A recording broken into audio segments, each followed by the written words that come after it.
The most important name around this Raffy Devers trade all of a sudden is Florian Wirtz.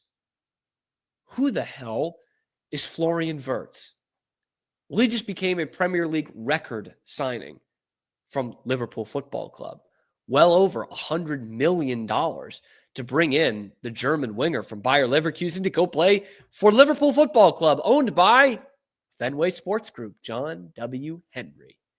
That is now the conspiracy going on around Red Sox Nation, and it starts with a guy who's still, I think, firmly entrenched in the Boston sports scene, and that is Bill Simmons. He tweets out a screenshot of the article, "How can Liverpool afford Florian Wirtz?" from Chris Witherspoon. I'll read a little bit of it from the screenshot.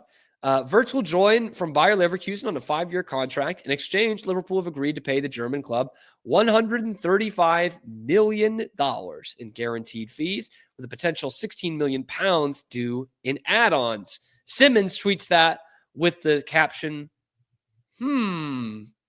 wonder what's going on here. It is interesting, right? Liverpool is owned by Fenway Sports Group, also own the Red Sox, some NASCAR group, and the Pittsburgh Penguins. You'll remember, if you follow your hockey, the Penguins went up for sale a few months ago. Fenway Sports Group was saying they were selling at stake. They put it on the market. I want to say late January, early February. Mario Lemieux, Penguins legend, said this past weekend that they're just looking to buy the Penguins again. And now FSG's turning that down. They're like, hey, whoa, slow your roll here. I don't know if we're really putting them on the market. They're 3 separate entities. But come on, they're owned by the same guy. There's a lot to look into here. Personally, I think it's bullshit. I think Liverpool just won the Premier League title. They've got a bunch of cash right now, okay? They're going to get some awesome Champions League revenue. Once again, that makes a huge difference when it comes to Premier League football.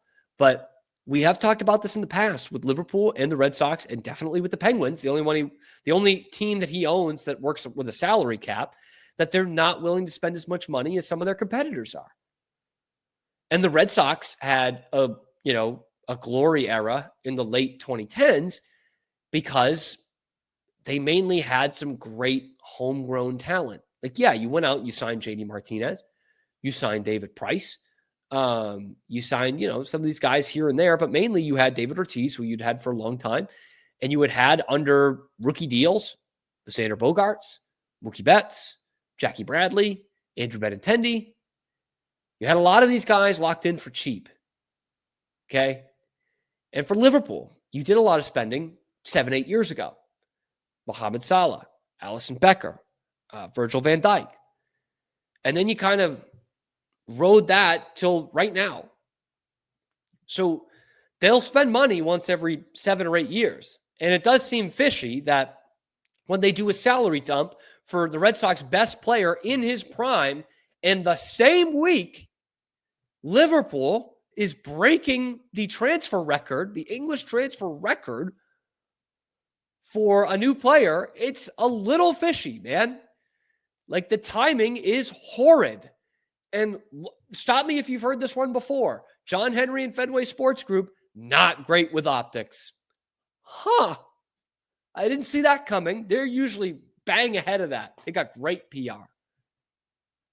It is worth the question, I think, because so much of where it comes from in European football is just coming from how deep your owner's pockets are. And it's either going there or it's going in John Henry's pocket. Like, it's either going to Liverpool or the Penguins or it's going in John Henry's pocket. Because it's not going to the Red Sox right now. They haven't extended any of their 2 new young kids, right? Meyer or Anthony. They didn't extend Abreu. They didn't extend Casas. They extended Christian Campbell. Cheap. They haven't gone out and got a big-time free agent but Alex Bregman in the last 4 years.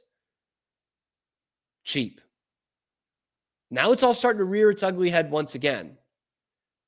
Is it Liverpool that's benefiting from the Raffy Devers trade? I don't know, man. It still seems like a bit of a stretch. Craig Breslow said that was categorically false. Of course, he would say that. But yeah, the timing is very odd. And now all of a sudden, a bunch of Red Sox fans, a bunch of Boston townies are looking up who Florian Wirtz is and what this means for Liverpool and for the Premier League. And then, of course, yeah, for Raffy Devers and the Boston Red Sox. If anything came out about this, like tangible, like any kind of Zapruder film, Zapruder tape of John Henry saying anything about this money going towards Liverpool, or God forbid the Penguins, I mean, that could be even worse.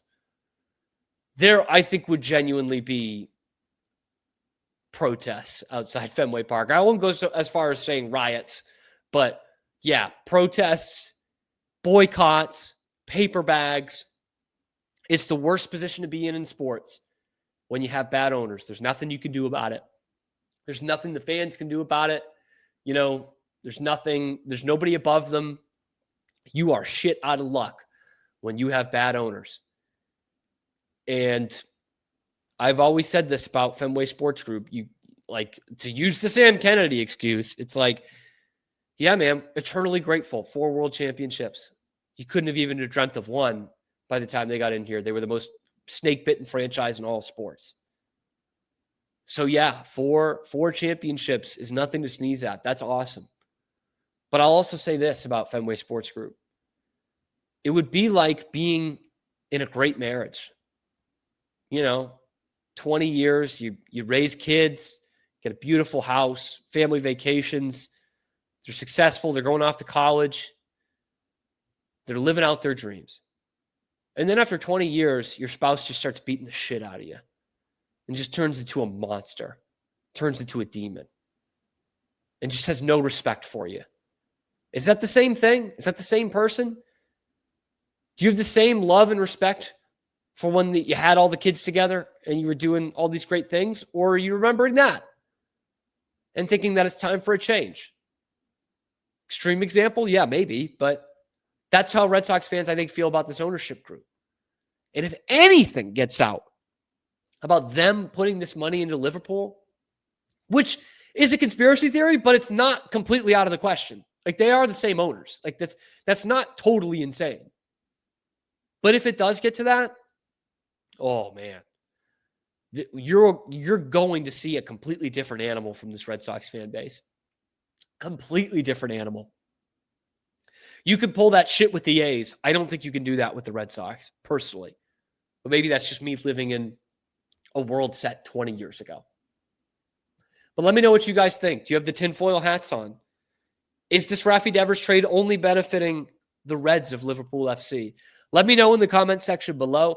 Be sure to like the video, subscribe to the channel, and let me know what you think. We're live here on YouTube every weekday, high noon Eastern time, and then wherever you get your podcasts as well. Check out the other videos on the channel, talking Red Sox and everything else going on in Boston sports. I'm your host, Cam Stuart. Zach Burke keeps us on the air 5 days a week. Appreciate you guys listening. We will see you tomorrow on a little ditty that we like to call The Cam Show.